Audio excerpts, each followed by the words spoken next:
اور 8 ماہ میں اغوا اور جنسی زیادتی کی 80 واقعات رپورٹ، بیشتر کیسز کے ملزمان گرفتار۔ بدپیلی زیادتی کے 23 واقعات میں خواتین و بچوں کو بھی نشانہ بنایا گیا۔ بعض خواتین کو شادی کے غرض سے بھی اغوا کیا گیا۔ بھتہ مانگنے کے 7 کیسز سامنے آئے ہیں۔ پولیس پشاور میں رواں سال کے دوران خواتین و بچوں سمیت شہریوں کے اغوا، زیادتی اور ریپ کے 80 واقعات رپورٹ کیے گئے ہیں۔ ان وارداتوں کے دوران بعض خواتین کو شادی کے غرض سے بھی اغوا کیا گیا، جبکہ بھتہ مانگنے کے 7 کیسز سامنے آئے ہیں۔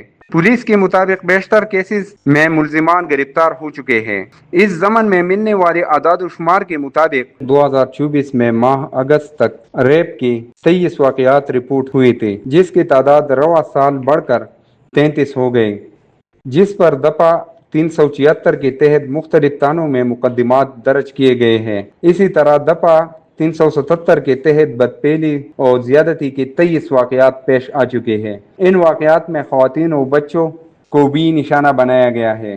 پشاور میں رواں سال اغوا کی وارداتوں میں کمی آئی اور 8 ماہ کے دوران 17 افراد اغوا ہوئے۔ گزشتہ سال یہ تعداد 22 تھی، جبکہ صرف ایک شہری لاپتہ ہوا۔ گزشتہ سال 14 افراد لاپتہ ہو گئے تھے۔ صوبائی دارالحکومت کے مختلف تھانوں کو شہریوں کو یرغمال بنانے کے 38 واقعات رپورٹ ہوئے ہیں، جن کی تعداد گزشتہ سال 34 تھی۔